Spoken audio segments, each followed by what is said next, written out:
La Covid-19 n'est pas la session d'information de la télévision Bonferreira. La Covid ne constitue plus une menace pour la santé publique selon l'Organisation mondiale de la santé.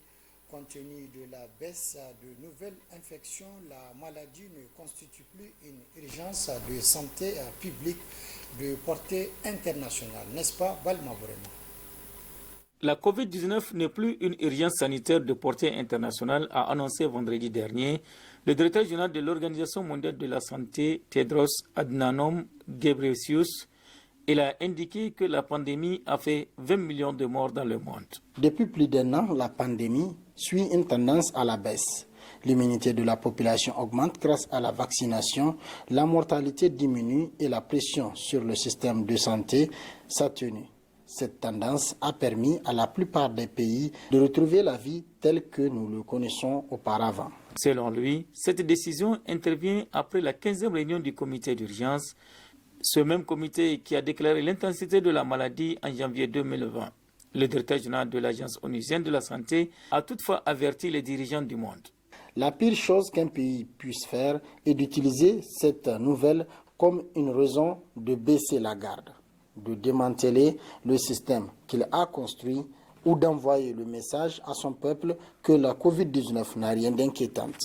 L'Afrique, qu'on a pensé être la première victime vu le peu de moyens qu'elle a pour faire face à la maladie, semble être la moins touchée. Selon les estimations, plus d'1 milliard de vaccins ont été administrés de par le monde. Déjà, les États-Unis, un des pays les plus touchés par la pandémie, a décidé de ne plus faire de la vaccination une obligation pour rentrer sur son territoire à partir du 11 mai prochain. 1000 jeunes filles issues des milieux défavorisés du 5e arrondissement de Niamey bénéficient d'accompagnement dans le cadre de leur maintien à l'école.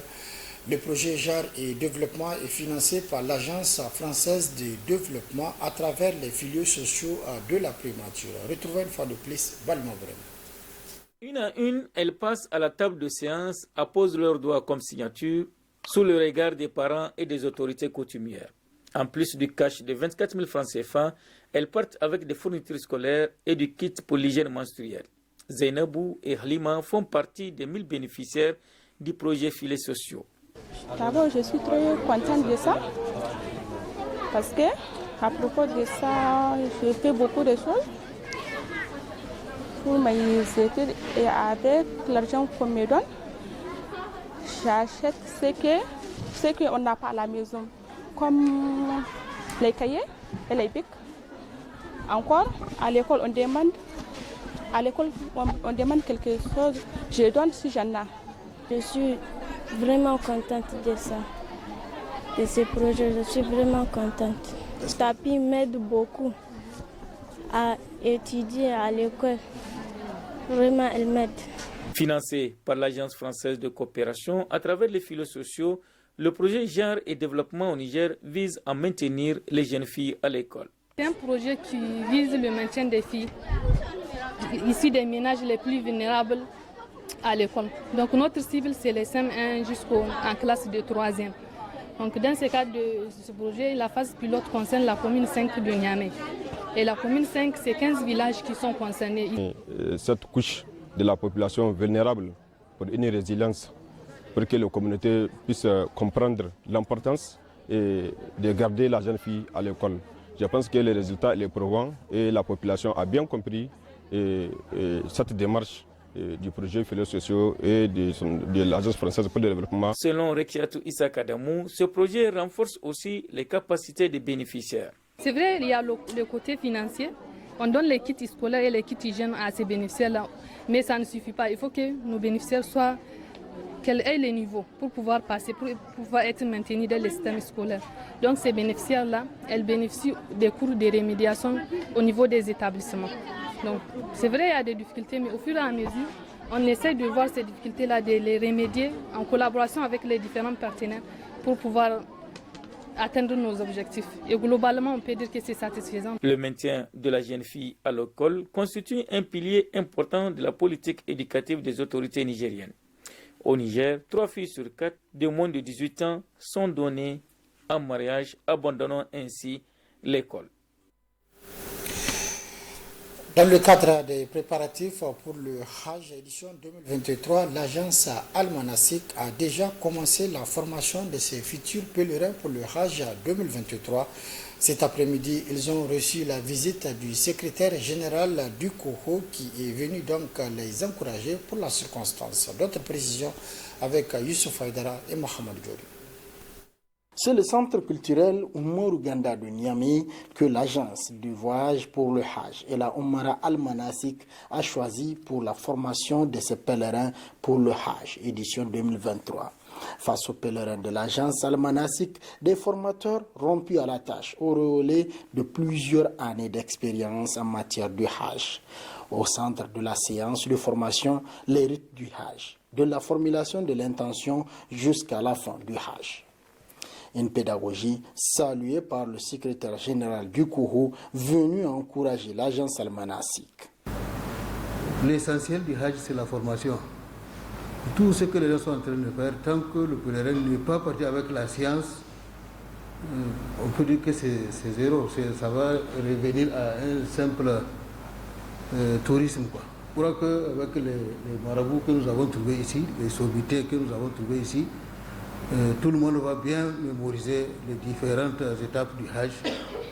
Nous vous souhaitons quand même bonne continuation, bonne chance et un Hajj Mabrour à tous. Si l'agence Al-Manasik a entamé la formation de ses pèlerins pour le Hajj édition 2023, c'est parce que sur le plan organisationnel, elle a déjà bouclé l'ensemble des procédures ici au Niger comme en Terre Sainte. Comme vous l'avez constaté, aujourd'hui c'est la deuxième séance de la formation de nos pèlerins. Cette année, on a apporté beaucoup d'innovations, comme vous l'avez constaté avec les kits. Et Inch'Allah aussi, cette année, on a prévu notre premier vol le 3 juin et le retour le 3 juillet. Donc, ce qui veut dire qu'on est prêt. Cette année, Inch'Allah, les hôtels à la Mecque comme à Médine, tout est OK. Et les billets aussi sont imprimés.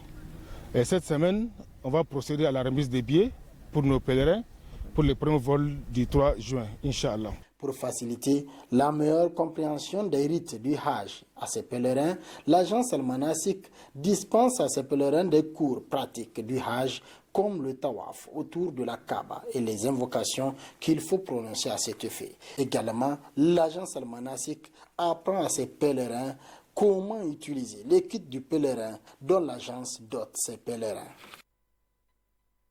De son côté, le groupe Ag-Salam a officiellement lancé ce matin les activités de formation de ses pèlerins, une série de formations qui vise à mieux préparer les futurs pèlerins pour le Hajj 2023. C'était en présence des responsables d'agences membres du groupe, mais aussi un représentant du COHO. Plus de précisions dans ce compte rendu. Composé de 34 agences pour le Hajj et la Oumra, le groupe Ag-Salam démarre officiellement la formation des pèlerins pour le Hajj 2023. La série de formation des pèlerins se portera sur le bagage technique et spirituel à travers des modules bien conçus par des encadreurs et formateurs professionnels rompus à la tâche. Il s'agit de les former aux divers modules comme l'importance de la portée du Hajj dans la vie du musulman, l'organisation de voyages et de séjours à Médine, le déroulement de rites de la Oumra, le déroulement de rites du Hajj, notamment le séjour de Mina à Arfa et à Muzdalifa, le séjour de la Mecque, sans omettre les conseils pratiques. Ainsi, je profite pour engager les formateurs dans le déploiement des modules. Je les invite à rester très professionnels et surtout très proches des pèlerins, en compagnie de ceux qui y seront durant du séjour aux Terres Saintes. Quant à vous, pèlerins, je vous exhorte à être ponctuels, réguliers et ne jamais hésiter à poser des questions qui pourraient nous permettre de maîtriser les rites du Hajj. Le lancement des activités de la formation des pèlerins a vu la participation du COHO à travers son représentant qui a salué ici l'initiative et appelle les pèlerins à participer aux différentes formations. La formation des pèlerins, c'est la base de toute préparation du Hajj.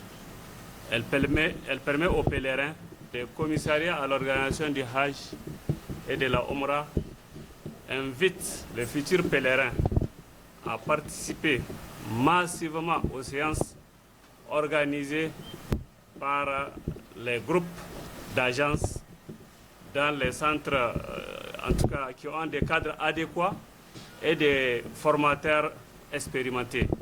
Les formations se dérouleront tous les samedis et dimanches jusqu'au départ en Terre Sainte, où des séances supplémentaires de rappel seront organisées sur place. Le groupe Ag Salam a également invité le COHO à une parfaite collaboration avec les agences à travers les syndicats pour une meilleure organisation et réussite du Hajj 2020. Dernier aspect de cette édition, c'est devenu une tradition chaque année. Durant la période de canicule, les jeunes de Niamey se précipitent au niveau du fleuve Niger pour justement échapper à la forte chaleur. Une réflexe dangereuse, voire fatale. Beaucoup d'entre eux se sont noyés et d'autres ont perdu la vie à cette occasion. N'est-ce pas, Sidi Kouaroum? Le mois de mai est un mois de forte chaleur. La canicule très élevée force tout le monde à s'abriter et s'isoler de cette insolation qui n'est pas sans conséquence sur la santé. Pour certains, les jeunes particulièrement, c'est l'occasion rêvée pour se détendre au bord du fleuve. Une manière pour eux de profiter de la douceur du climat environnant tout en s'adonnant à la baignade.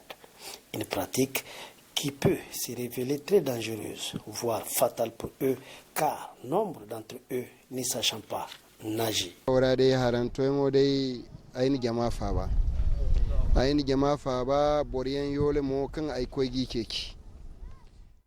À ce jour, j'ai pu sauver beaucoup de jeunes de la noyade. Contrairement à ce qui est répandu, ces jeunes qui meurent au fleuve ne le sont pas du fait d'une pieuvre ou d'un crocodile. La vraie raison, c'est qu'ils ne savent pas nager. Quand un enfant tombe dans un trou de 3 mètres, comment peut-il s'en sortir? La plupart se noient de cette façon-là. Monsieur Soumana Mahamana Bourema est un maître nageur du coin. C'est impuissant qu'il assiste tous les jours au spectacle déferlant des jeunes qui se jettent à l'eau sans la moindre connaissance des lieux ni des risques auxquels ils font face. Se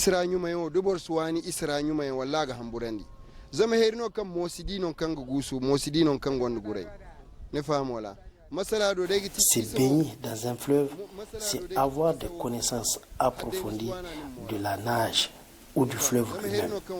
Il n'y a pas plus risqué que cela, surtout quand on ne sait pas nager. Les élèves, au lieu d'aller se reposer à la maison, préfèrent risquer leur vie en venant ici se baigner.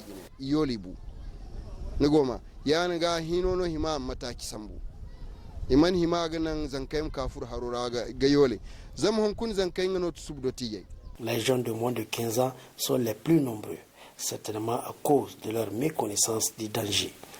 De leur propre avis, leurs parents, ou du moins ceux qui répondent d'eux, n'ont aucune connaissance de leur présence au fleuve. Je suis là pour me baigner. Tu ne sais pas que tu risques ta vie en venant? Non, je ne le sais pas. Est-ce que ton marabout est au courant de ta venue ici? Non, il ne le sait pas. Selon des statistiques officieuses, pour cette seule saison, au niveau du débarcadère communément appelé Bagoumi, l'on enregistre à cette date une dizaine de cas de noyade, dont 2 décès confirmés et 1 disparu.